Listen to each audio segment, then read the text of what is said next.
Good evening, everyone. Okay, so let's do another market update. Uh, I've been looking at the charts lately.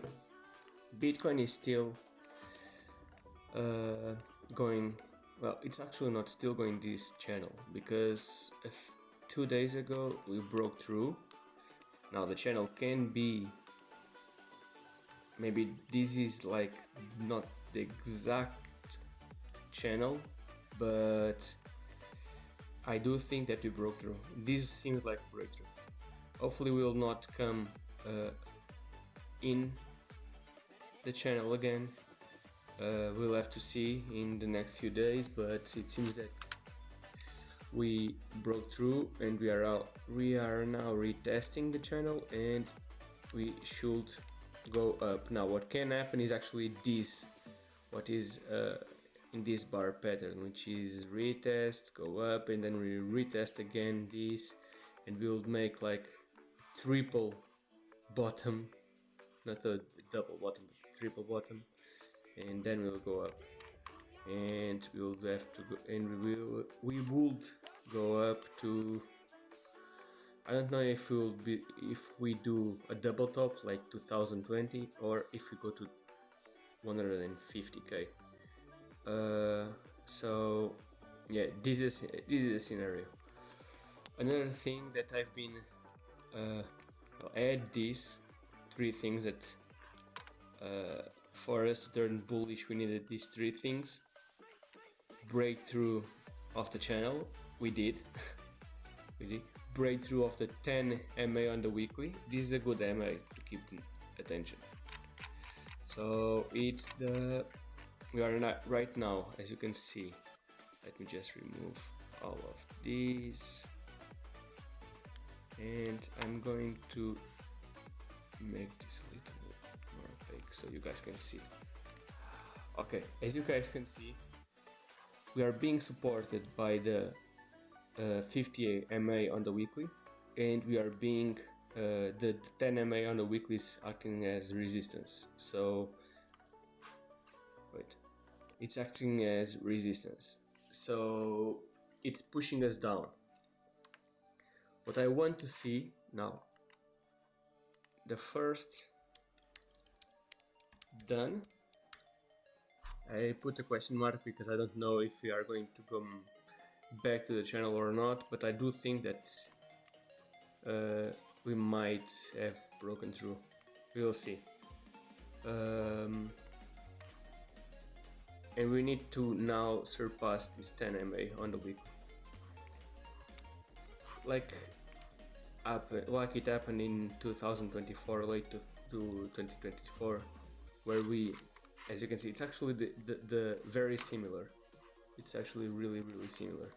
Like there are a few traders like Leading Crypto that says that this happened in the past and I'm dealing with probabilities, and it's probable that it's going to happen again. You know, as you can see, we tested the 50 MA and we broke through, we retested the 10 MA and we went up.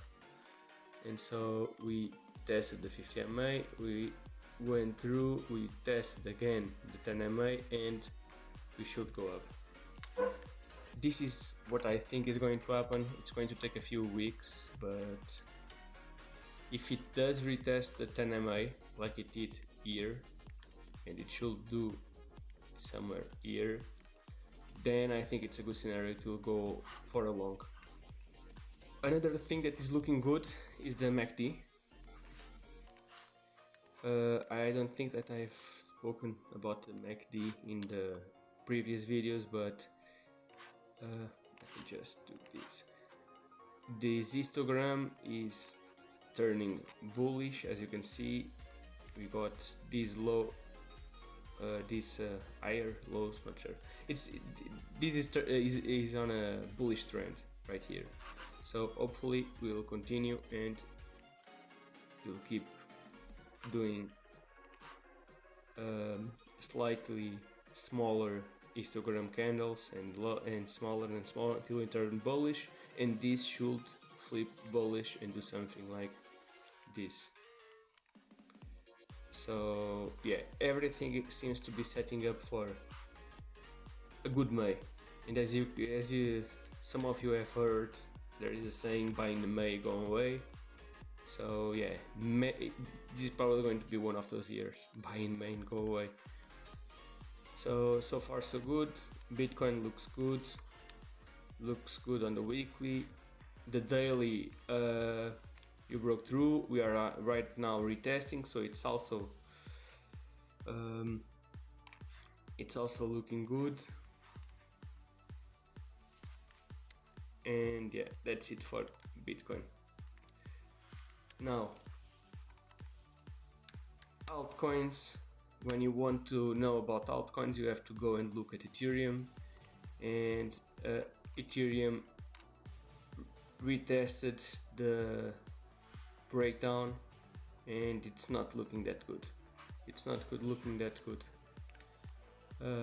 We need to come above this trend line right here, which is the trend line that we've been above until recently. And if we don't do that, we are not going to see an alt season, and all alts are going to be coming down. Now, a thing that I've actually noticed is the MACD on the weekly.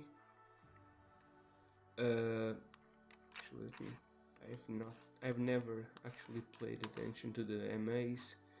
Yeah, it's not good. Okay. It's the MACD on the weekly. It seems to be on an uptrend, and it should, hopefully, if we continue like this, it should, and I've had this right here, which is the lowest MACD went in the past. So maybe we'll have something like this. This is the best scenario that I can think of. This is the best scenario that I can think of, which is we turn bullish in May, which will align with Bitcoin uptrend. Ethereum Bitcoin is also not looking good. This is like a really bad scenario, but we are very, very near this, the lowest that we have been since 2019, and this is a really big support zone. So yeah, this, if we see signs of a reversal right around here at these prices, then maybe it's a good time to go long.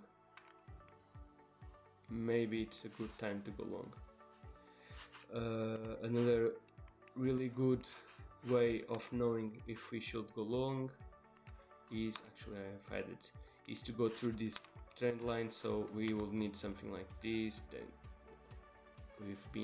we being supported by this support zone, we break through, we retest, and then we start going up. But we have so many resistance zones above us. I'm not going to sell my ETH, but I'm not going to buy more, honestly. And I'm not going to buy more. I would rather buy something that goes up with ETH, but has a really good support in buybacks, via buybacks, which is like RLB, but RLB is also not doing that great right now.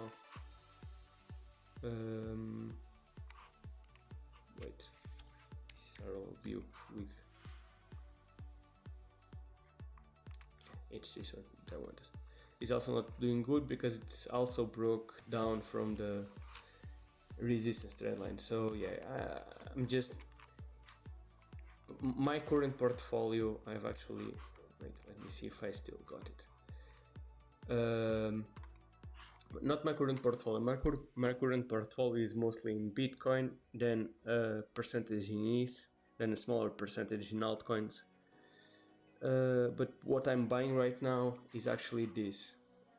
I'm distributing my money. 75% is for the World ETF UNL, 20% is KDVE, and 5% play with smaller stocks, crypto, and startup investing. Actually, I'm removing this because I don't want to startup investing. Actually, let me keep it. I still need to do more research. This is one scenario. This is the second scenario, which I go 75% world, 25% KDV. Why KDV? KDV is like the tech part of the SP 500 that has been outperforming for the past few years, and so I got a lot of diversification with the world, and I got 25% KDV, which is what has been outperforming, and I do think that tech is going to continue outperforming. And I've actually been looking into automation. I think that's robotics, basically robotics. But most of the robotics companies are in the world, so I already got, because I do think that robotics are going to be a big they are going to turn bullish very soon, because all the supply chains will have to use robotics, and we don't have enough people, and we will probably never have enough people. If you actually go and look, as soon as countries have a large population with enough wealth, the population starts stabilizing. So I think that robotics will play a big part, but since the robotics are mostly in the world, I think I'm going to go. And KDV also plays a part in robotics, like Nvidia with their chips and AI. I think that just these two is enough. So yeah, altcoins until RLB, until I see a flip bullish of the MACD. I do not know if I'm going to add more of a position, because we might actually see, these were my most bullish scenarios, and they didn't turn out. This was also a bullish scenario, but it turns out that not even this happened. So yeah, right now we are retesting, so maybe we'll come down here, or maybe even down, even to this lowest point. If it actually this was a really bad arrow. If we actually come to this price right here, 0.04, then I'll buy. I'll look for signs of reversal. I'll add a little more to my position, because this is the lowest that we've been for a while now. But so far we are, and this is being sustained by constant buybacks and burns, so it's going to be hard to come to these lowest prices. But if we see a MACD turning bullish, then I'll add more to my position. UNL, which is the world ETF. Yeah.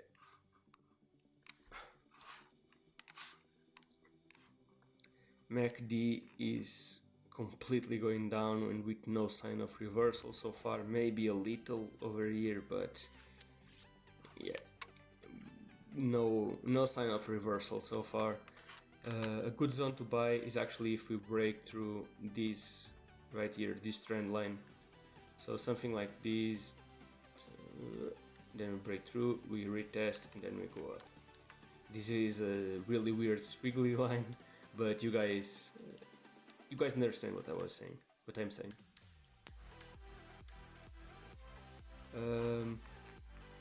My buy is still in profit, a lot of profit.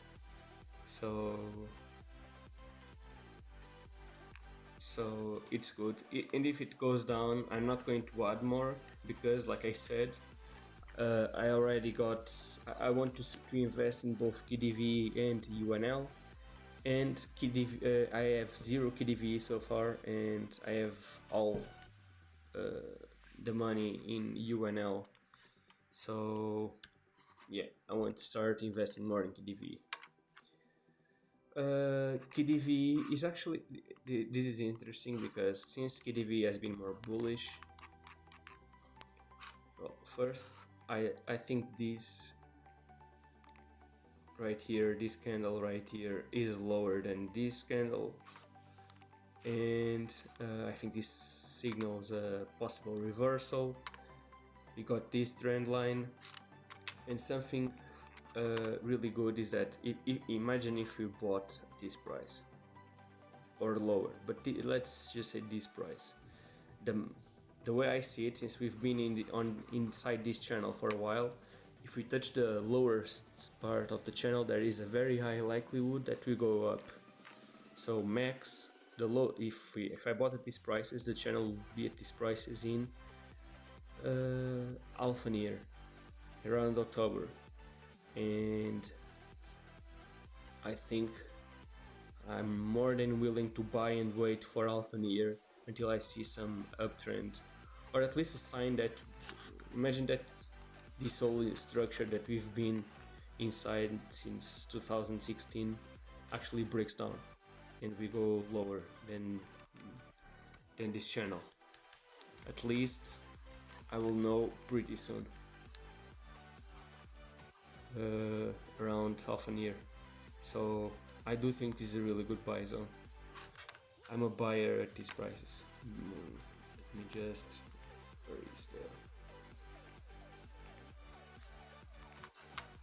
I'm a heavy buyer at anything at these prices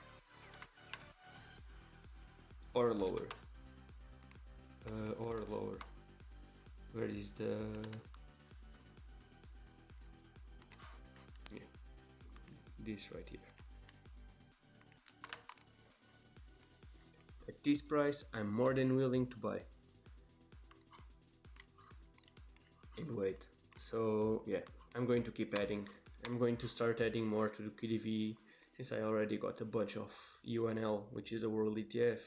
This is just the information technology sector of the SP 500, which is what has been outperforming everything. So what else? Yeah, I've someone wanted me to check up on Hive, but this is a really weird chart. We need to reclaim a bunch of zones and we got a bunch of support. This does looks like it wants to flip a little bullish on the MACD, but that doesn't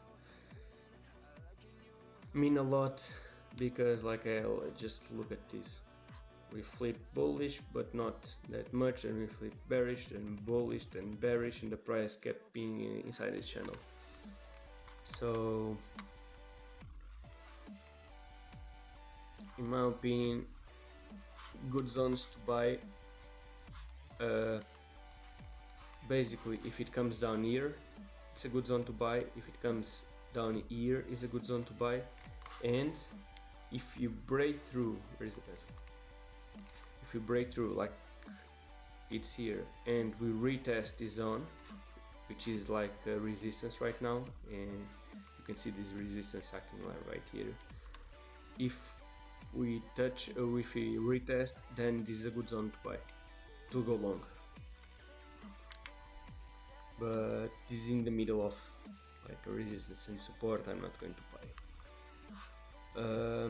I'm only going to add Hive if you come down here, basically, and maybe a little if you come down here, but I'm not really a big Hive buyer. I'll rather provide content for the network and earn Hive. What else? Bookmarks. Yeah, the Ishimoku people are also seeing the same thing that I am, because I don't know a lot about Ishimoku, but there is this cloud, and if the price breaks through the cloud, the price should go up. It's something like that. So we'll have to wait and see, but there are people, I don't think he is anymore, right? Which ones? Let me just...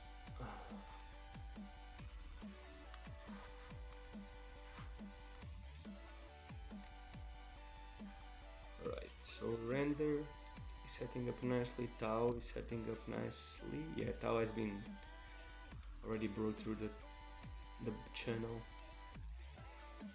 And stacks. Yeah, stacks is a layer 2 for Bitcoin. My best bet is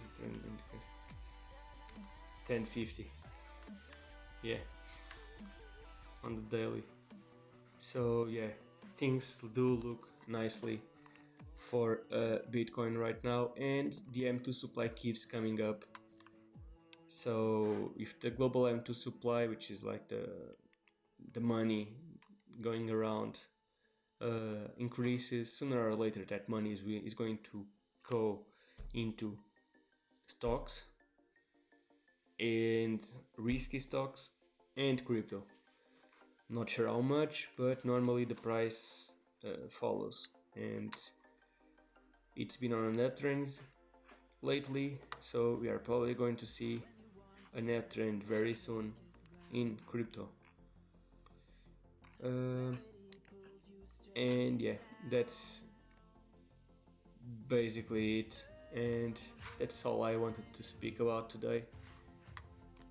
We need to see. I'm going to try to do a video early next week, because this is a big week. This is a big week. If you close right like this, and next week we start at these prices, and since we don't have a CME gap that is going, if we close at this price, we don't have a CME gap that is going to appear. Actually, we will have a small CME gap above us, I think, if it goes like this price. Friday, yeah, Friday closed around here. Yeah, small one that should drive us little up, and then we should proceed next week. But yeah, this is a really important, the next few weeks are really important. That's why I keep doing videos and why I keep paying attention to the market, because we are either turning bullish or this is really the start of a bear market. But right now I do think that we are going to keep going up the next fall, the next months, and we'll probably see higher prices late this year. Okay, that's it guys. See you in the next video. Bye.